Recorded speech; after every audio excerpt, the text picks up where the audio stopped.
do you mean, Nas? I mean, it doesn't feel right in my crib.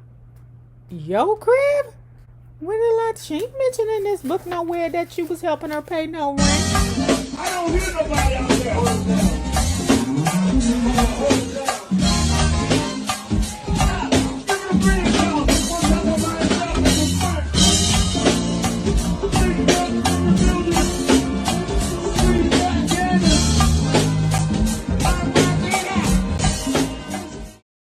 Oh my God. Peanut butter and crack years.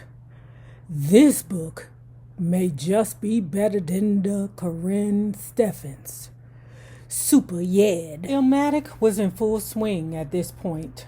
Over the next 2 weeks, Nas was running around like a chicken with its head cut off, preparing for his first tour. He was a little frazzled, attempting to put things in order.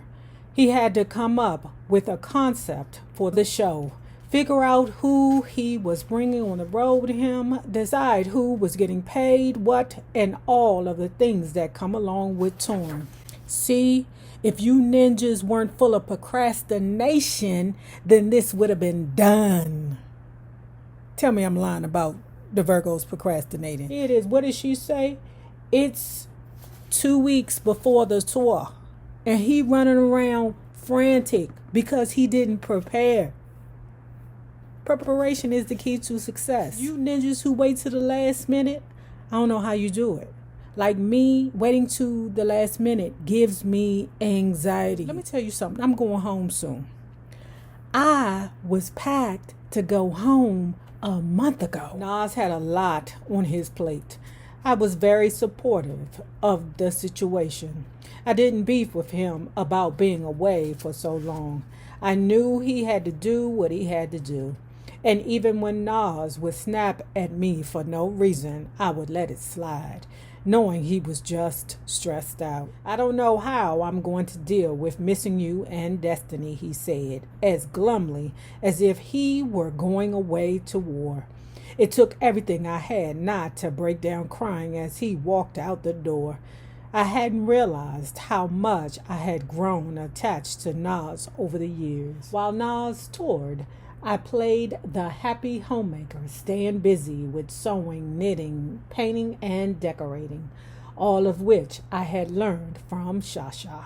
When Nas came home from tour, I did notice a change as soon as I picked him up from the airport. At first, I couldn't quite put my finger on it. He seemed eager enough to settle back into the family life. Carm, the next time I go on the road, I'm taking you and Destiny with me, he said. We'd love to go, but in my heart, I knew this was another one of his empty promises.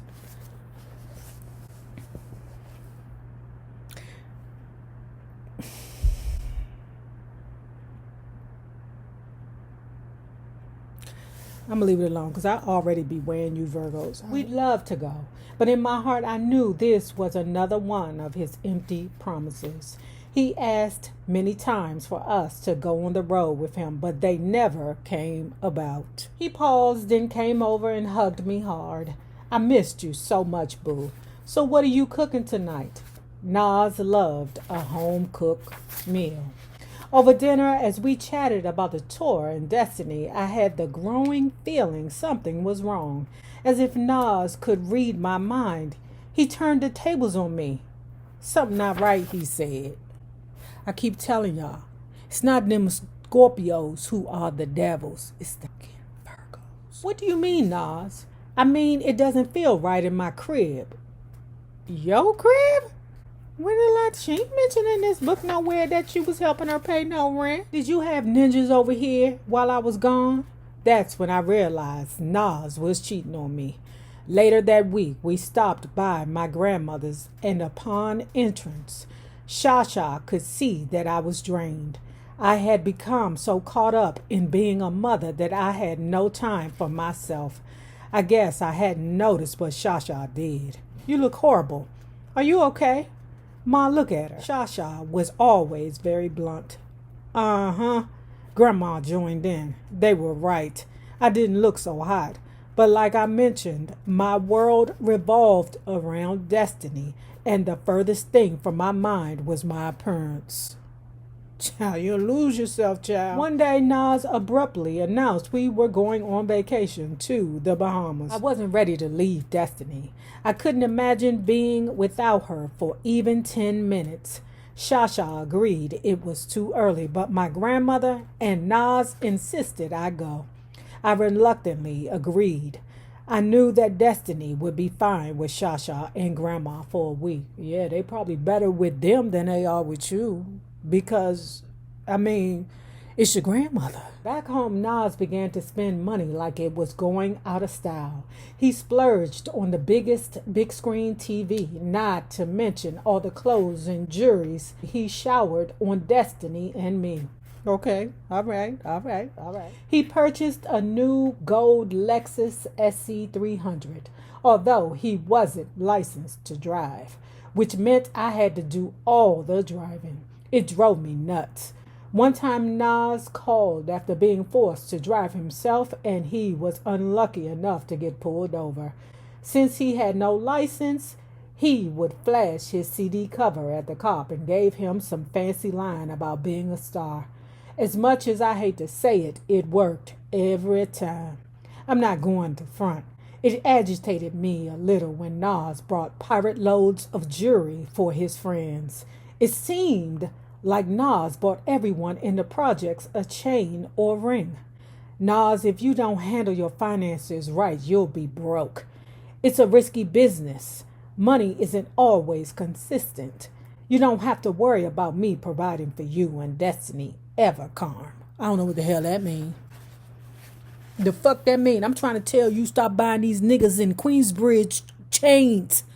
Okay? They ain't work for the money you did. Nas usually tuned me out when it came to discussions about finances. After all, it was his money.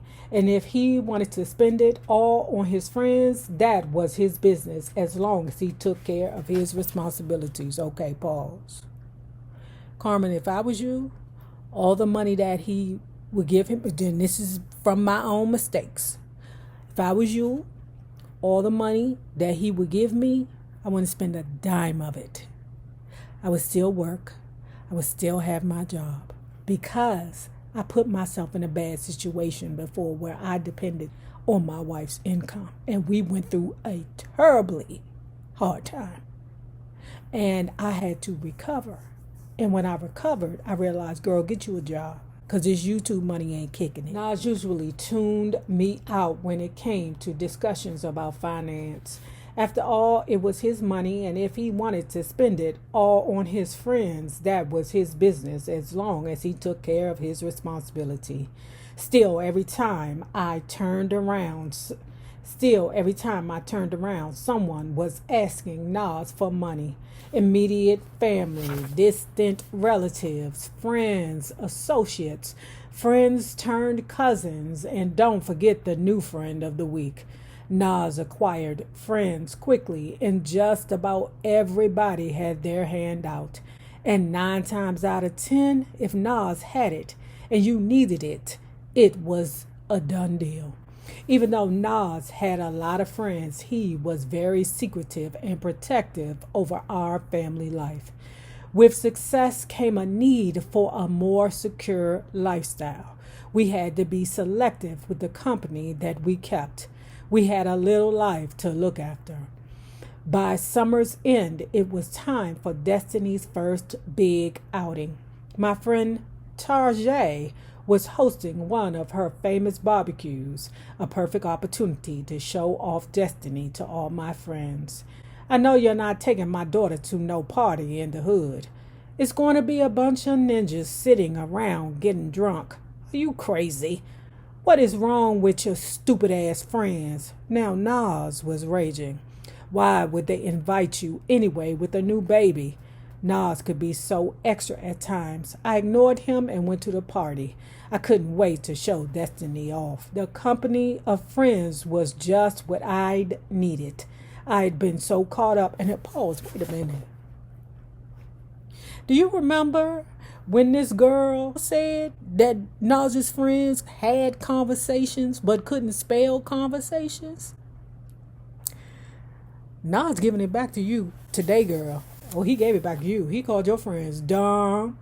He said they were drunk niggas and stupid for inviting a baby to a barbecue with drunk niggas. The company of friends was just what I'd needed.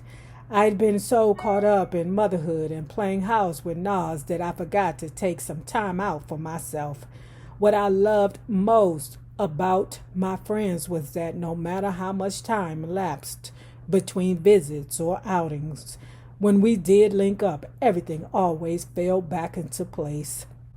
Of course, when I got home, Nas was back in my face. Who was there? What did you do all night? Were any guys trying to get with you?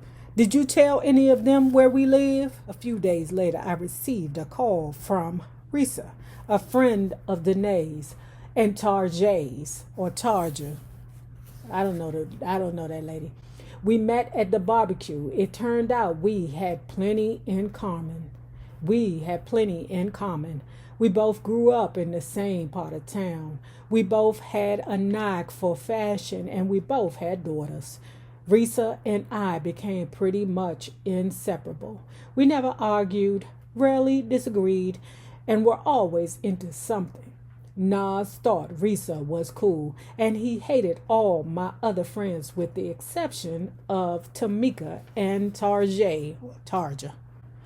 But it was just a matter of time before he would flip on Risa too. As the weeks passed, I realized something worse than infidelity had happened while Nas was on tour. He'd had a pure dose of celebrity, undiluted by the stuff of everyday life. It was like living with a complete stranger. By this time, his friends and family had placed him so high on a pedestal that he brought into it all. It went to his head, and he was no longer the laid-back, thoughtful, and humble person I fell in love with. Nas developed mood swings and constantly contradicted himself, making promises and then reneging on them. It became more and more difficult to live with him, especially as he gradually distanced himself from me and Destiny. I found myself sobbing on a daily and became extremely depressed and lonely. And you know misery loves company. Nothing like hopping on the horn with a friend to discuss someone else's misfortune. Anything to deflect from my own. That's why we love reality TV. So we could look at other people's bullshit and forget about our own. At first, I thought it was me. Maybe I wasn't balancing my time well enough, so I worked to make things better. But nothing changed. Nas was only concerned about his friends and the industry. When he complained about Destiny's courage taking up too much room in his trunk, I lost it. What you say, nigga? Our daughter's courage is taking up too much room in your trunk? Nas, I will set this car on fire and won't nobody go nowhere. Of course, he tried to play it off because he felt embarrassed and ashamed. At that point, I knew what I had to do. It was time for me to contemplate my next move.